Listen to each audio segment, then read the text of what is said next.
President of the Republic of the Philippines, His Excellency Ferdinand R. Marcos Jr.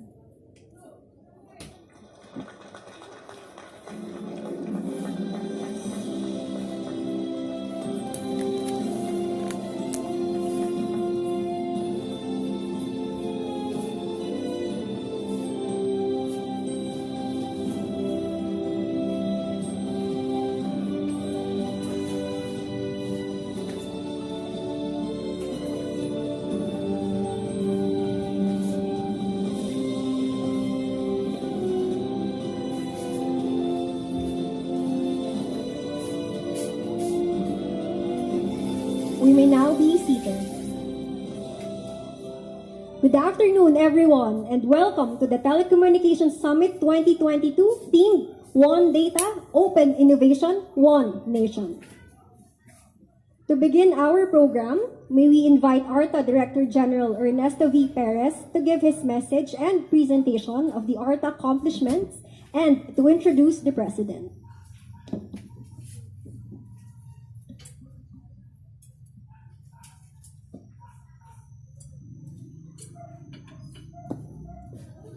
Your Excellency, President Ferdinand Marcos Jr., to all our colleagues in the public service, our partners from the private sector, and friends from the media, ladies and gentlemen, magandang araw po sa inyong lahat.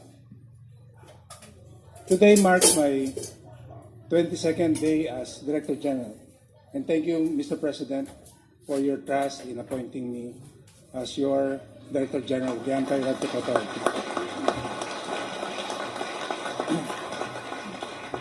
I may be extremely cognizant of the number of days in the office because time is of the essence and we make it a point to get as much work as possible.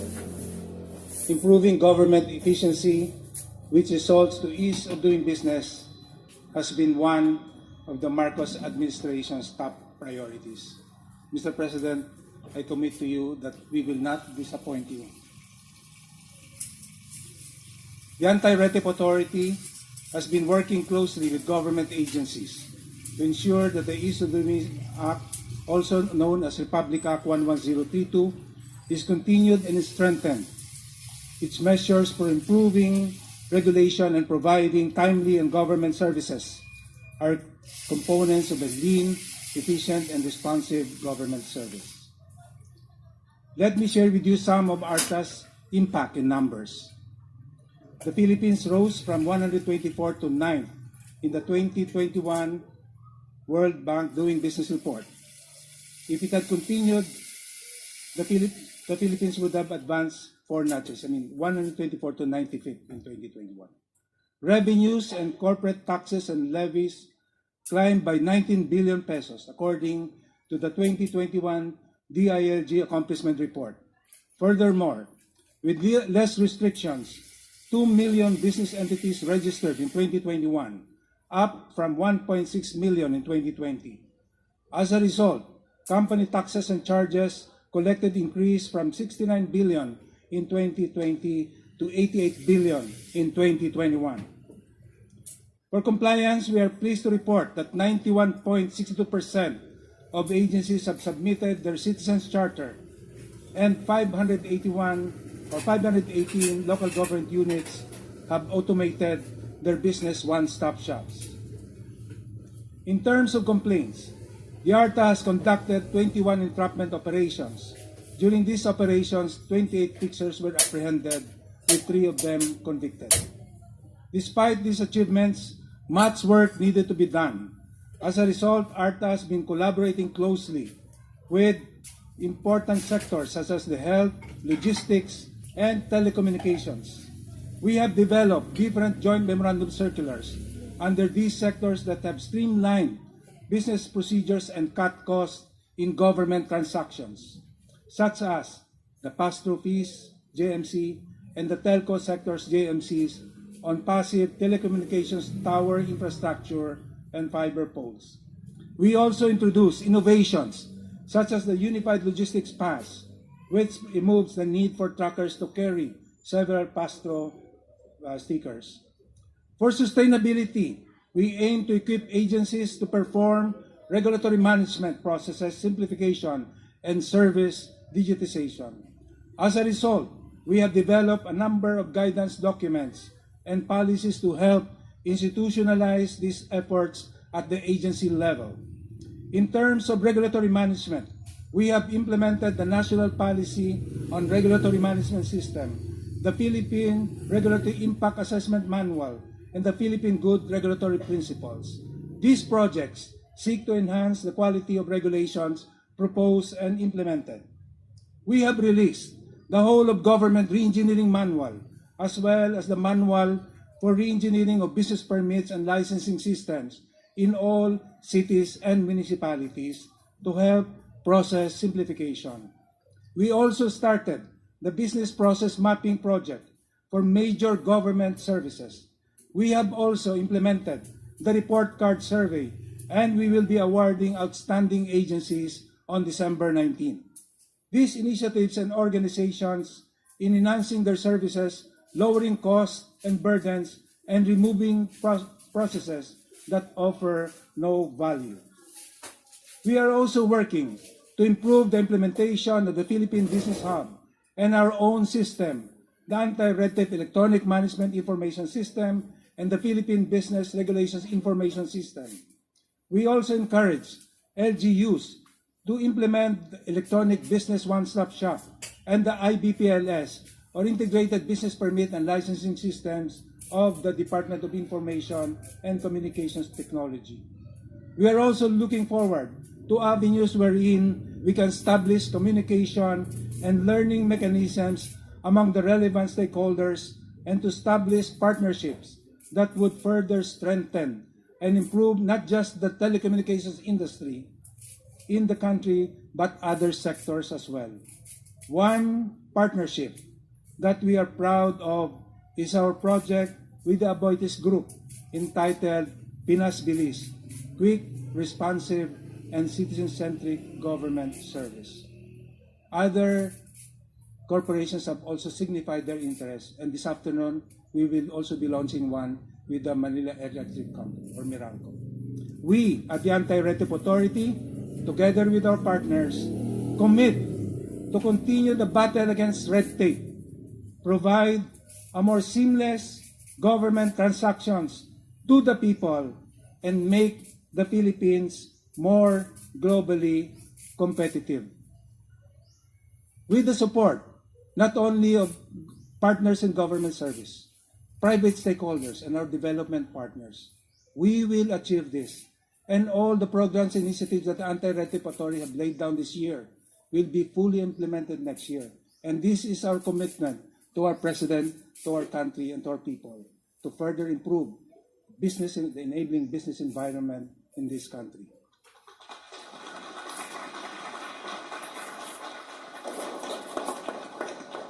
Isa pong malaking karangalan sa akin, mga kababayan, na ipakilala sa inyo ang ating mahal na Pangulo. Ladies and gentlemen, the President of the Republic of the Philippines, His Excellency Ferdinand R. Marcos Jr.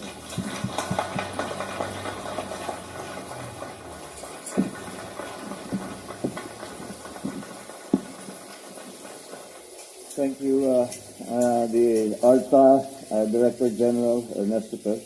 Please sit down. Our constant companion these days in all that we are doing as we encourage businesses to come to the Philippines, the Philippine Chamber of Commerce and Industry President George Barcelon, all my fellow workers in government, other distinguished guests, ladies and gentlemen, good afternoon. I am very happy to be able to join you at this TELCO summit, which I am sure is going to be important and instrumental in realizing our vision of a truly digital Philippines.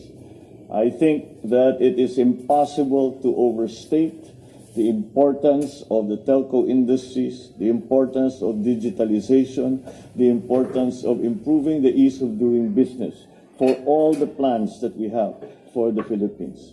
And that's why my gratitude goes to the organizers of the event, to ARTA, its partner agencies, for your shared efforts to engage stakeholders towards developing a fast and developing telecommunication system and digitalization of our systems in our country. As I said, the digitalization process is going to be a very important part of improving our ease of doing business. And we will, of course, the first phase, as I see it, is to digitalize the bureaucracy.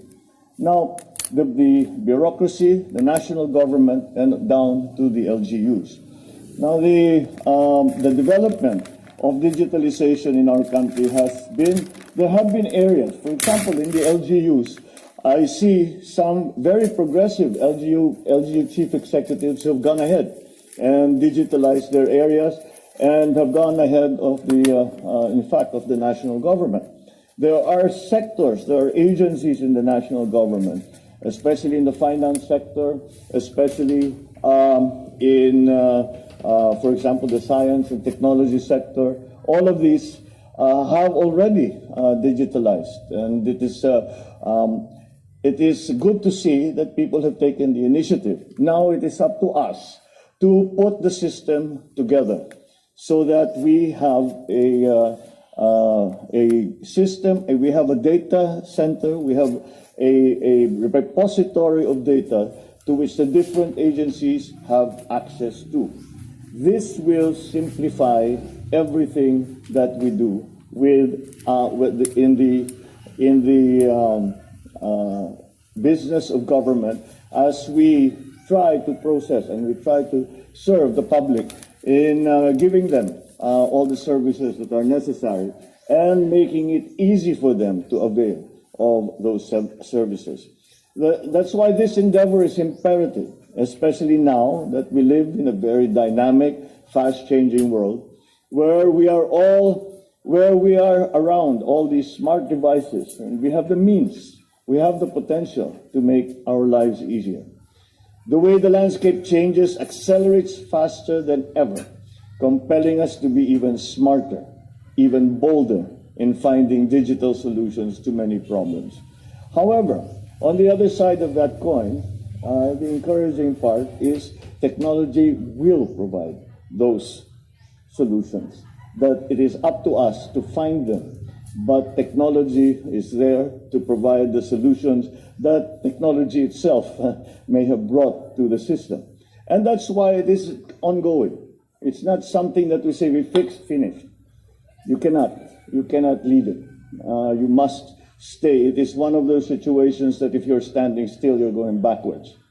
And it's not as if we have a choice in doing this. It is not for us merely an option. Maybe we should digitalize, maybe not. It's not that way at all. If we are to survive, and even more so, if we are to flourish in the post-pandemic economy, we must digitalize. And we must digitalize and digitize as quickly as possible and continue to do so, taking full advantage, exploiting the new technologies, the best technologies.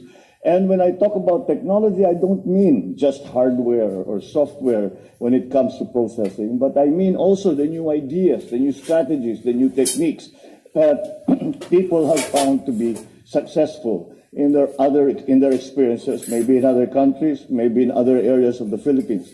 But it is up to us to search for them, to actively search for those solutions. They do exist. It is up to us to find them.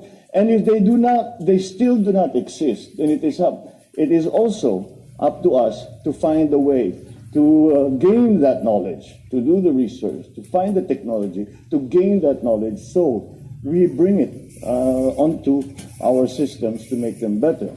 So I'm very excited to see that all the important players in this industry are here to discuss ways of identifying bottlenecks and areas of improvement in the telecommunications sector and moving towards a future-proof Philippines. Achieving a more connected and genuinely digital Philippines is not possible without you, our stakeholders in the telecom sector. You have demonstrated the crucial role of the telecom sector in the delivery of basic services to our people, especially during the height of the COVID pandemic. Many other aspects of our society, amidst restrictions and lockdowns, have found those solutions, have found refuge in their telecommunications capabilities. So as we reopen ourselves to the world, we go ahead with our initiatives to enhance our digital infrastructure, to improve our services, and be sure that it will benefit the public. The work that you are doing here is part of the building blocks we are gradually putting together into place to enable a Philippines that is ready for the future.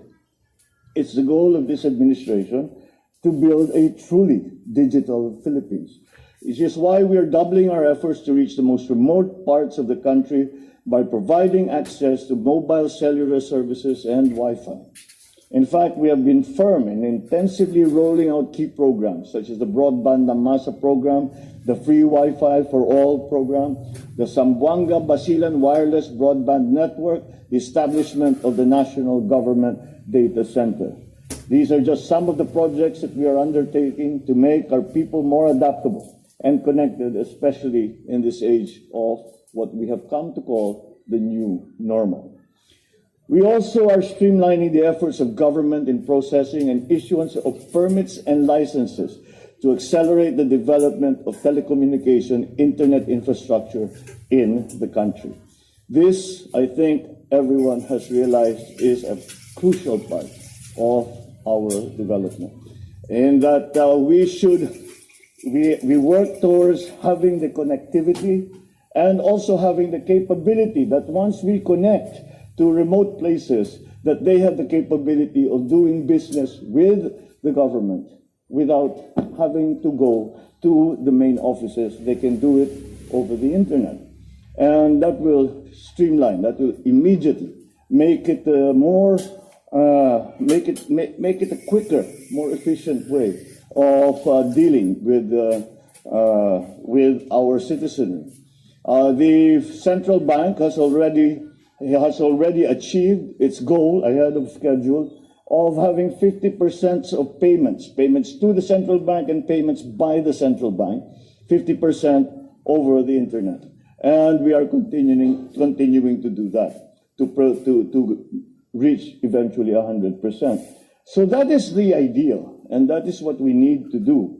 And if we are able to do that, we have to, for us to be able to do that, we still have to improve our connectivity. Our connectivity rate is still pretty low. We're still below 70%. And that's not good enough, especially for an archipelagic country such as ours, where connectivity is exceedingly important because we have many isolated communities who need some form of contact, some form of communication with the rest of the country, with the rest of the world. And that is why that is a priority. And that is why, as I said at the very start, it is impossible to overstate the importance of connectivity, of the telcos, of all of our new technologies over the internet, whether it be by fiber optic cable, whether it be Starlink, whether it be from other satellites, whatever the system is appropriate, we need to explore it and we need to apply it. So these are the elements that we are having to deal with. These are the options that we are choosing from. But we have to move quickly. When I look around, when I was in ASEAN and APEC, I saw that we were not too badly off, but we could do so much better. And if we are to compete properly with our neighbors, and that time will come, and it is coming now, very, very quickly upon us, that time will, then when that time comes, we will have to compete with our neighbor countries, because the region is still going to be, in my estimation, in my view, this region is still going to be the driver of the global economy as soon as things, quote unquote, normalize. So I think then that's why we will have to compete and we will have to cooperate with our neighbors in the region. And to do that, we must be, at the very least, at the same level of digitalization as they are. Right now, we're not quite there, but let's work hard at it. That's why I encourage the relevant government agencies, our private sector partners, to ensure that these efforts will be implemented, they will be strengthened and translated into a more efficient delivery of government services. Our digital infrastructure and services will definitely change, has already changed the way we experience the world around us. It has changed everything. It has changed, the pandemic changed everything, and the internet changed right along with it. We work differently, we shop differently. I mean, I don't need to repeat all of that. You all know it, you experienced it all yourselves. So that's the world that we have to adjust to. As daily consumers of information and technology, we must learn to capitalize on this sector in order to be more productive in ways we can only imagine. It's my hope that the summit will serve as an avenue to break barriers amongst regulating agencies. You have started the good work already. I saw in your report the lessening of the requirements, documented requirements, the days of processing from 800 plus days. Was that actually happening? I was astounded. 886 days. Oh my God! Well, we can't do that anymore. we're going to have to improve. You've gone a long way. You're down to, I think, 26. Yeah. So that